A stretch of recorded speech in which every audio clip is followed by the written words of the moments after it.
What was your favorite part of today? Lynn, I'll start with you. My favorite part of today, that's a great question. I would say going to the gym. Just something simple.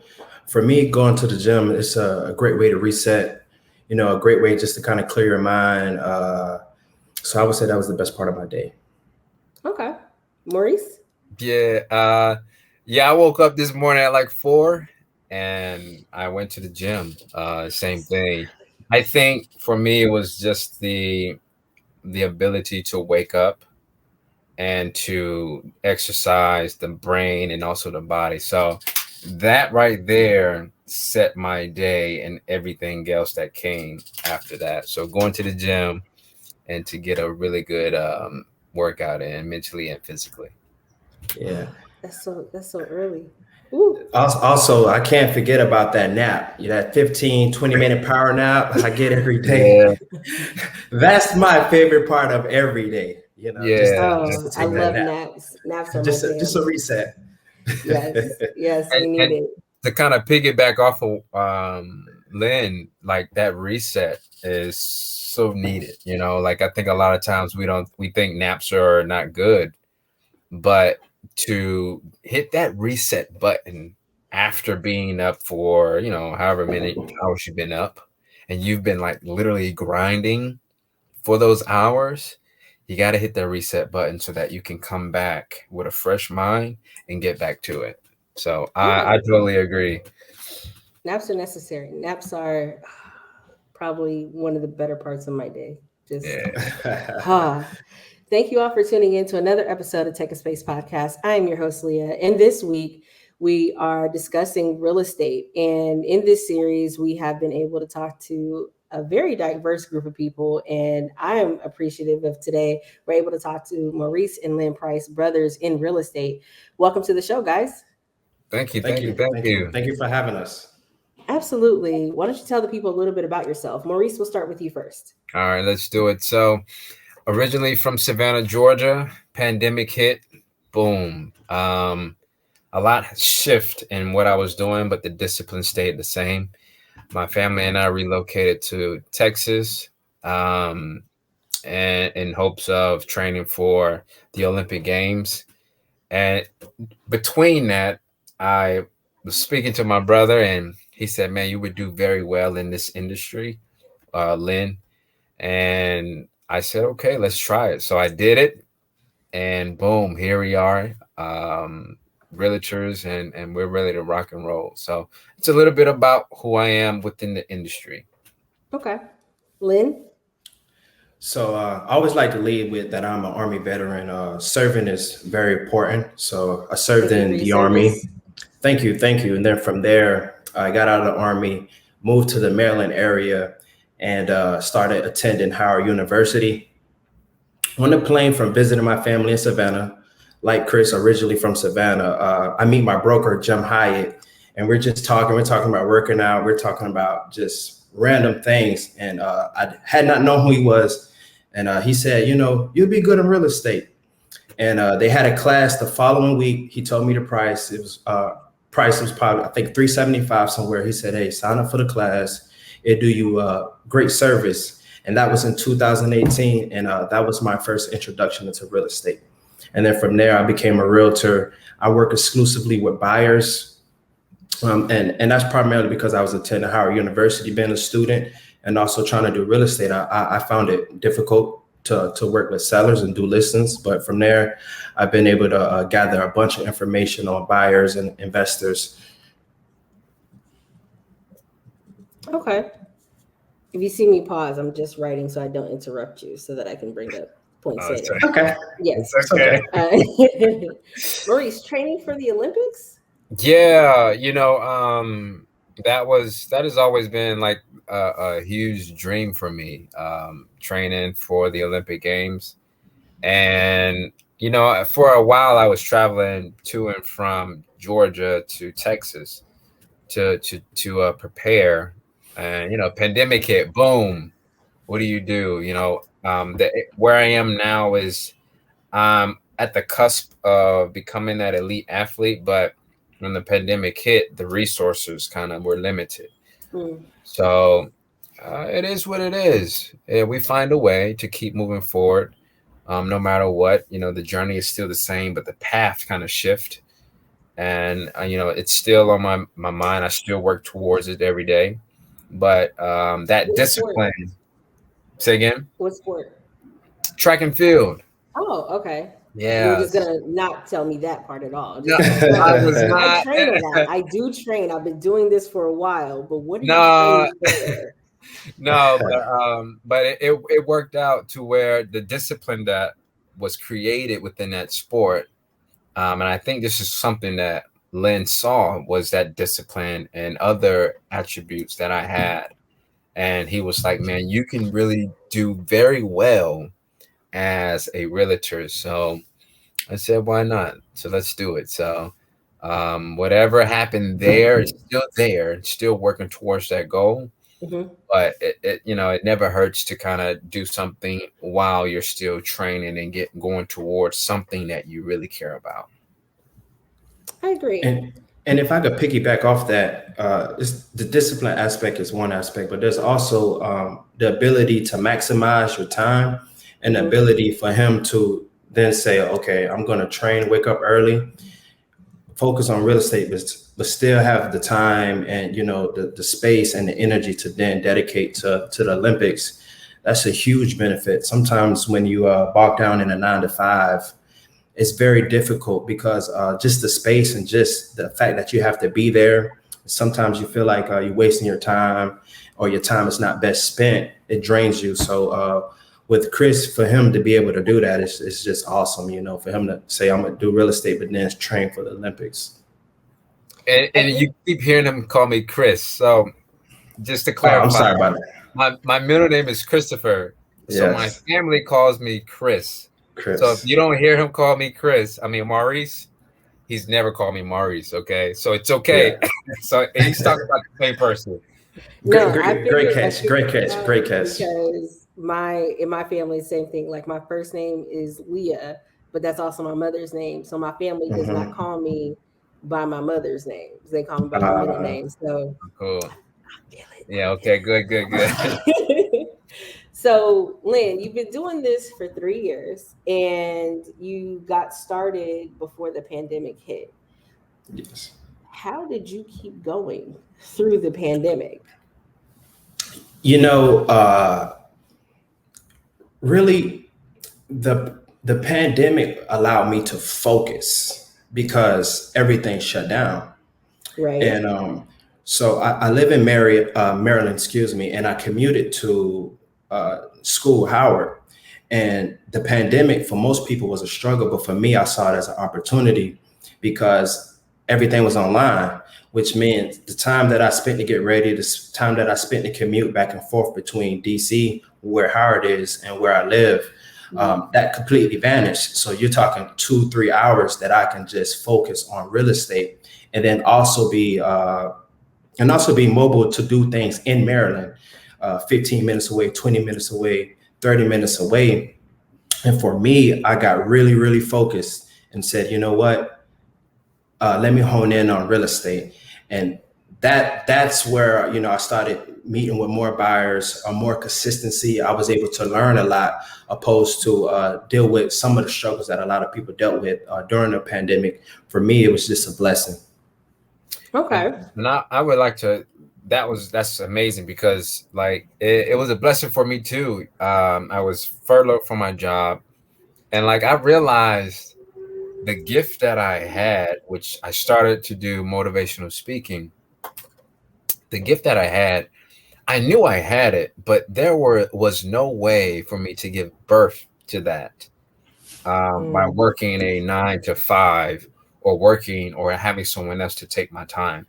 And when that happened, it was like, boom, you are onto something. And I just started to kind of continue to work on that craft and to genuinely help people and to speak to people. And that right there allowed me to venture over into real estate. My brother, he's younger than me, but he saw that, so like it kind of tells you the wisdom that he has for him to be able to say those characteristics that you have, will change so many people's lives, and you'll be able to serve them at a high level. So he was in the pandemic, like he got his license before the pandemic. I got mine during the pandemic. During the pandemic. But the one thing that he said that was amazing is that the focus factor. And with focus comes a discipline. And that there allowed him, and my other brother and my sister to continue to grow into where we are now. It's something that our dad kind of taught us, is to stay focused. But each of us kind of took what we needed to take from that one phrase, is staying focused. It means a totally different thing for each and one of us, but we use those same things in our profession today.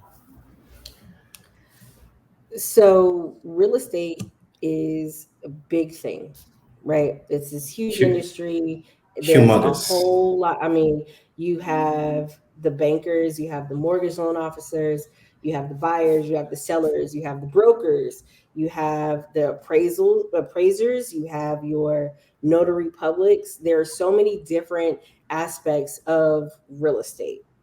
Yes. And your titles are you both realtors? Both realtors. Both realtors. Both realtors. And within that realtor title, there are specialties, as far as I can gather from the many conversations I have with people in real estate.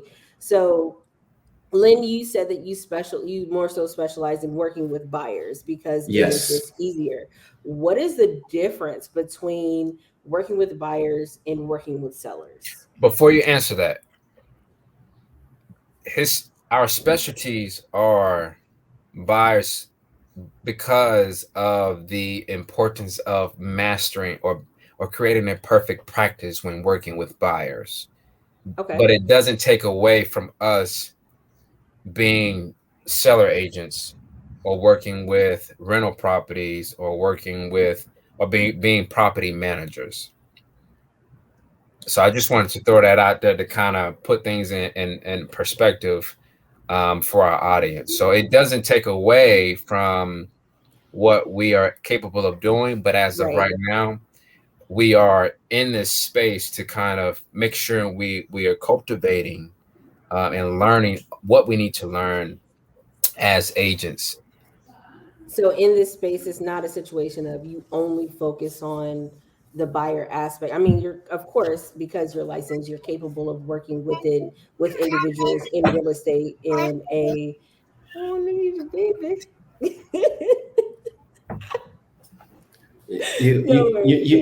You want to learn all aspects of real estate, but there's also specializations. Right. And for me, when it comes to buyers, there's a saying in real estate. When you first get in real estate, and you might hear it thrown around, I'm not sure if Leah, if you ever heard it, but it's 75% listings and 25% buyers. And there's a reason why, because the truth is buyers are a lot more difficult to work with. The reason why that is because beyond student loans, the biggest purchase that someone might make is their home, right? So there's a pickiness, there's a assertiveness, there's a stress. It's a process that comes with learning buyers, and you have to understand that their moves will go up and down. There's buyers fatigue when they visit homes and then they get rejected or their offers are declined. And these are all the things that you deal with when working with buyers. With sellers, if you compare sellers is just a different position. They're putting their home on the market. This year, it was a seller's market because of the mortgages and the way that they did things with the moratoriums and the lending. Because of COVID, it allowed interest rates went down, and then the market skyrocketed. So with sellers, you're just kind of sitting back saying, okay, we're waiting to see what's the best offer. Well, with buyers, you're competing. There's competition. And you have to be very creative. You have to understand, okay, what's a great deal? What's a bad deal? How do I not compromise my buyer? It's very nuanced, but it's a beauty. And also, not to be long-winded, Zillow, realtors, there's so much accessibility now. And what I truly believe is that saying of 75% listings versus 25% buyers is going to change because people just have more access than ever. You have Redfin, you have Zillow, you have Realtor.com.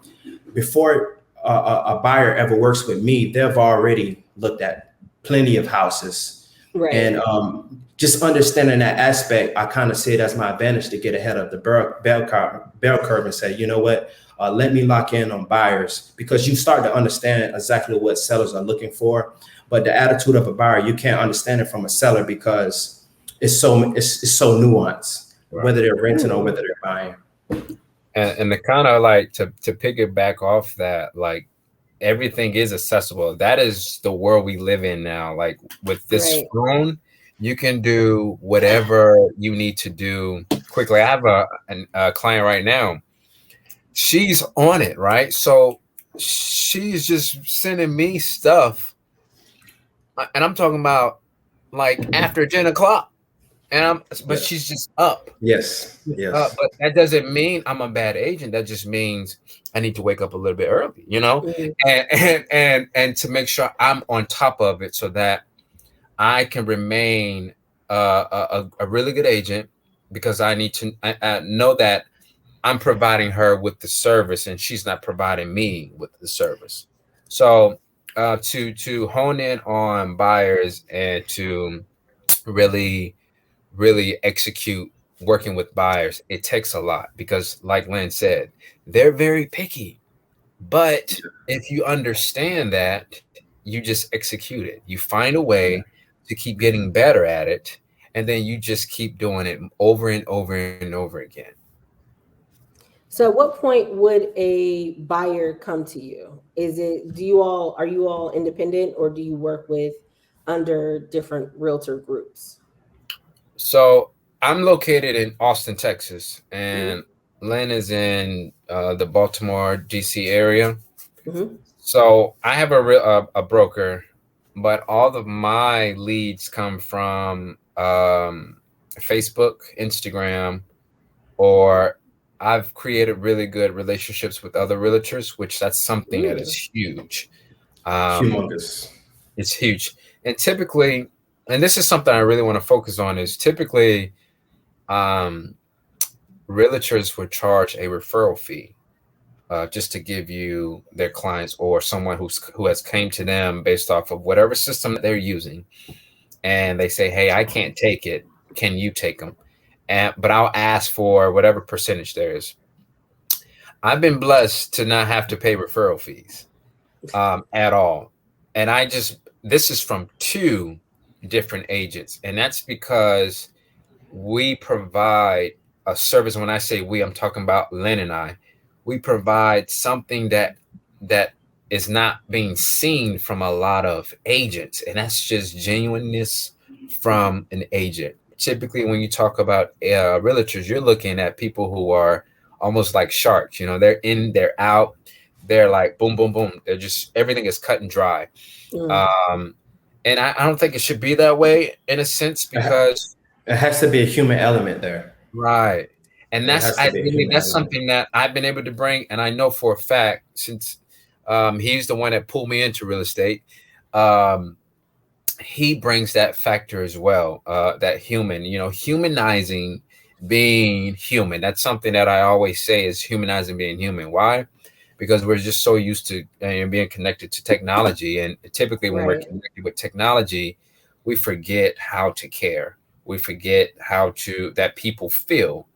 And I think I'm able to provide that to realtors, my clients first, the realtors that are on the other side. And then those realtors are able to vouch for me and my clients. I've had 2 deals happen because the realtor said, Maurice is just a genuine person. I was just showing some love, So I've won 2 leases just because of just being a really pretty cool, nice person. And what's that attribute? What you can attribute that to is communication, and then also just being genuine. In real estate, communication is the first key. And a lot of times it's very hard. So you're always on your phone, you're always sending emails, texting. And the ability just to communicate with another realtor is so appreciative, because that's an indication of how the rest of the transaction will go. If the beginning of the relationship, when you first put in an offer, first submit an application, if it's choppy and very inconsistent, that's normally indicative of how it's going to go moving forward. And that just makes it very stressful for the buyer, for the seller, for the realtors. If it's multiple parties, if it's a home purchase, you're talking about the lending, you're talking about the title company, you're talking about the appraiser, you're talking about the inspector, you're talking about all these different people.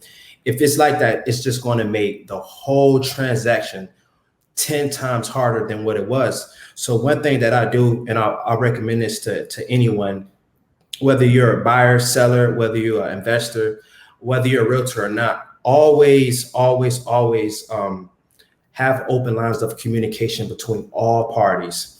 And one thing that I do is every Monday when I'm on a transaction, I send it to the mortgage company, I send it to the title company, the closer, the processor. Everyone is getting CC'd on the email, the listing agent, myself, and we're going to talk about it to make sure the deal is flowing. And what that does is that minimizes hiccups, that minimizes people getting caught off guard, that minimizes people feeling like they're not being included in the discussion or not being included into the transaction as a whole. That's huge. That's huge. And one thing that I always remember, and this came from Lynn, is a package, right? We know Amazon package when we see Amazon package. If you go into a store and you see something you like, and there's absolutely nothing wrong with the product, but something is wrong with the package it is in, you're going to ask for a discount. But when you provide the package in a really nice way, the way that it was brought to you or brought to the store, then you're not going to ask for a discount. And it's the same thing in real estate. When you package the deal, every document that they're asking for, the contract, everything is packaged the way it's supposed to be packaged. Like Lynn said, it gives you a great indicator of how the deal is going to go and who I am working with at that time. So that package deal, and the approach we take in real estate is simplicity. We want to make everything as simple as possible. Everyone can relate to a package because everyone receives things on a daily basis. Especially from Amazon, right? Exactly, right? Leah, if you go to the store and you begin to put your stuff in a bag, and as soon as you pick up your bag, that bag rips, there's an issue, right?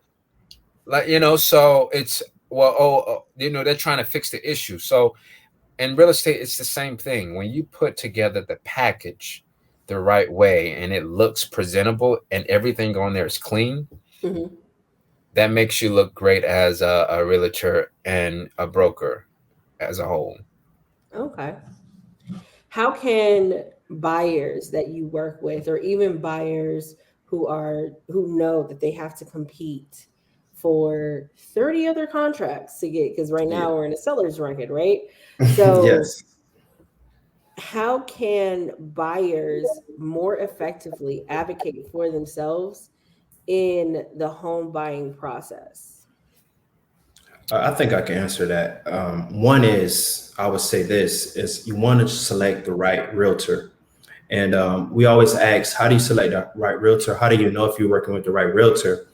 And I made it very simple. It's what I call a PIN. And the reason why I call it PIN is because in order to sign a deal, you actually need to sign with a PIN, and it's professionalism. It's the ecosystem. Ecosystem is you can attribute that to everything that we talk about. You want your realtor ideally to have a good mortgage company, a good title company, a good appraiser, a good inspector, moving company, cleaning company. You want your realtor to have all this at their disposal, not necessarily so you can use it, but that it's there to mitigate stress. And then lastly, it's the ability to negotiate.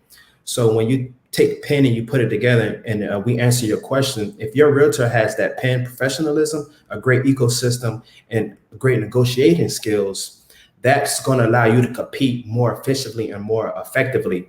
Why is that? Because you could cut down the time between this, that, or you could he or she should be able to identify, well, this is a great deal. We need to go a little bit over asking price. But not only that, we can't give up the ability to inspect, because we still want leverage in the negotiation. We can't waive our ability to appraisal because we don't want you to pay.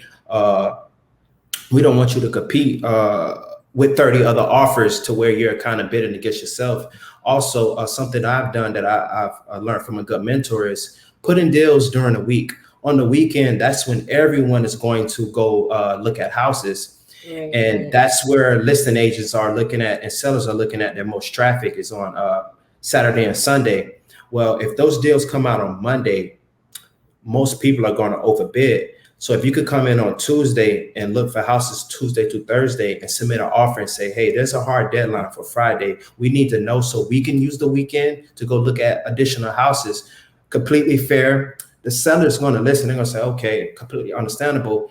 And you give them a great offer. Your chances of getting an offer accepted dramatically increases, because the seller doesn't want to wait any longer. The pressure shifts because they're like, this is a great offer.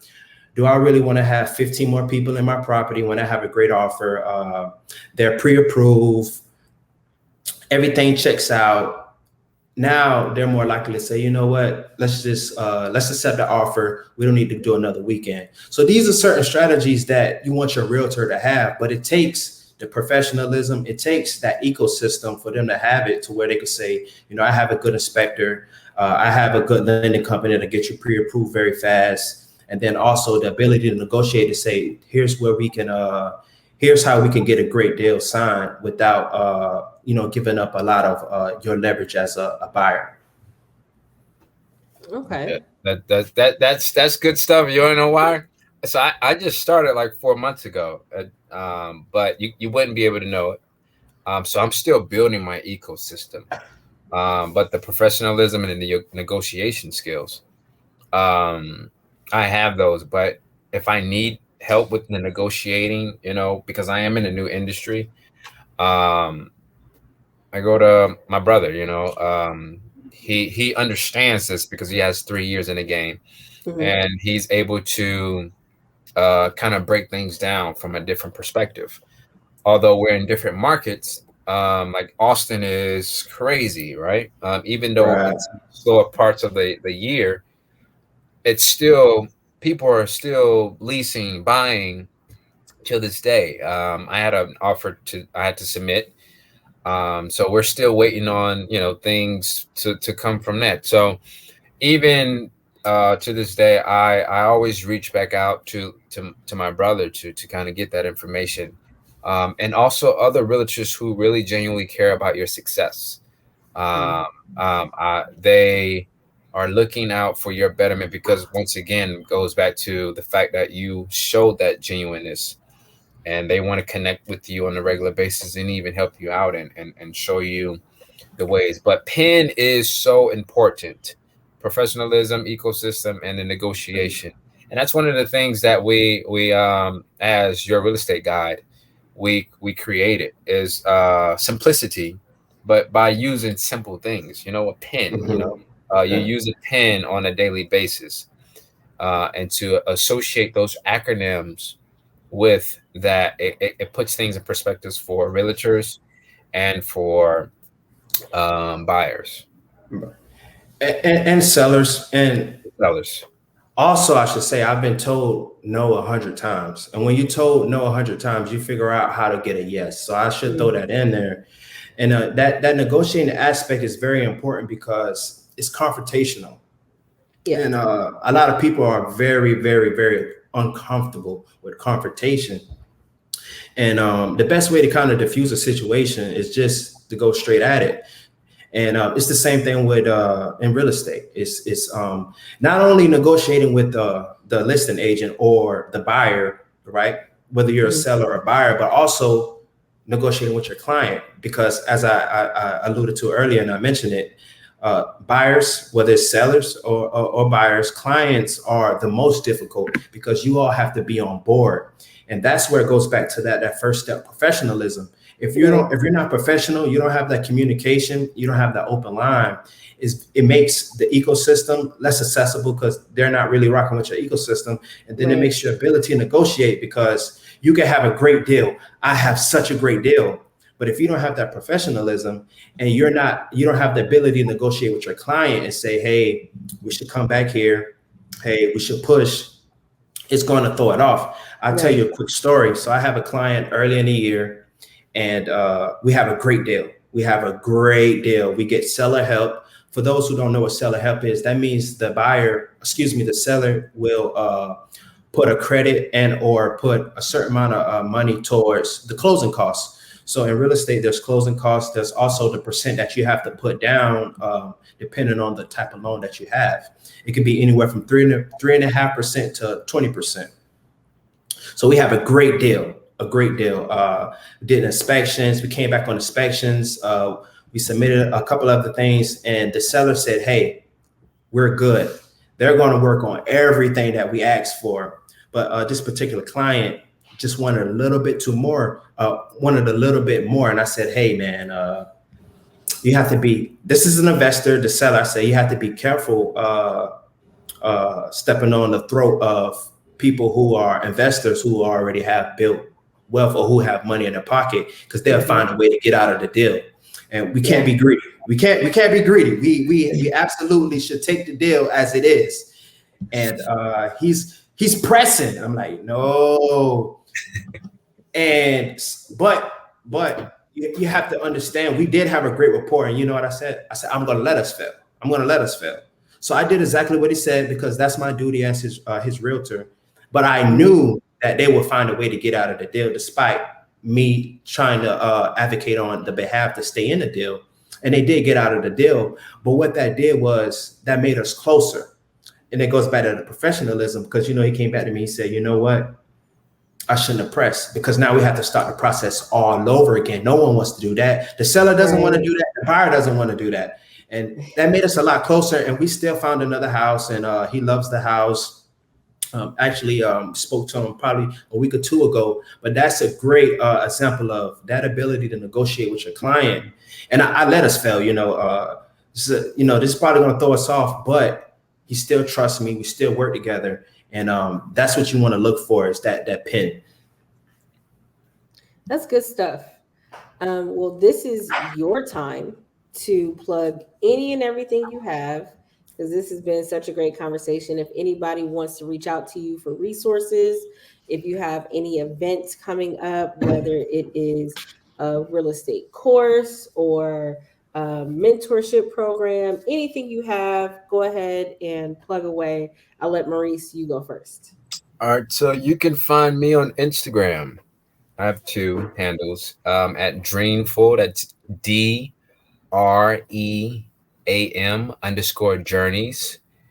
And you can also, I have to look this one up because I just created it. But my other handle is my real estate handle. It is Maurice Pierce _realtor. And you can also find me on Facebook. I post everything from statistics going on within the market locally, and also what's going on within the US. I'm posting videos, reels, something to keep you at bay, meaning to keep you happy, to keep you in a good mood, because when you're in that good mood and you're looking for the positives, you're able to continue to move forward. I'm always on the motivational speaking thing, because that is who I am. That is, I always try to find a way to help people no matter the space I'm in.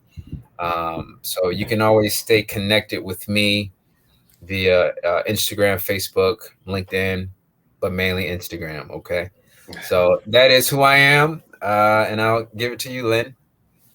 Yes. You can follow me on Facebook, Lynn Pierce Jr. Very simple. And then also on Instagram, Lynn, LYNN _Pierce, PIERCE Jr.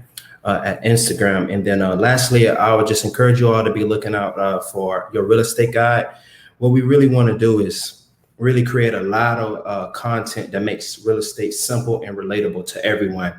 And the reason that is because real estate is part of the American dream. Because whether you the American dream, as far as the average citizen in the U.S., you purchase a home, and whether you plan to be uber wealthy, real estate is always part of someone's portfolio. And I make that point to say you can't evade real estate. And what we want to do is we want to make it more inclusive, not exclusive. And the way that we believe that you're able to do that is break down some of these things that these preconceived notions that people think about real estate, and really show that there's access for everyone.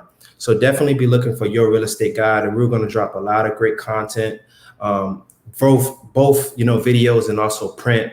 That way we really can educate investors, sellers, buyers, realtors, just regular folk who's looking to get in real estate. We really want to be an advocate for real estate and help everyone out. And additionally, I'd like to thank you, Leah, for having us. We really appreciate it. Well, thank you both so much for being on the show, talking about real estate. This has been very informational. For those of you who want to get more resources, or who are even looking to get into real estate and you want to know a little bit about the experience, reach out to Lynn, reach out to Maurice. They'll be more than happy to respond and let you know how things are going and how you can possibly get into it if it's something that you're interested in. And they can give you tips on how to find the best realtor in your area. Yes. Good stuff. So make sure to give them a follow. Please make sure that you support them, and also follow us at Take a Space Pod. It's Take a Space POD on Facebook, Instagram, and Twitter, and also on YouTube at Champions of Discourse or Take a Space Pod, and you'll be able to see our lovely faces video form. So thank you so much, guys. I really appreciate you being a part of this conversation. I will see you all next time. Thank you. Thank you.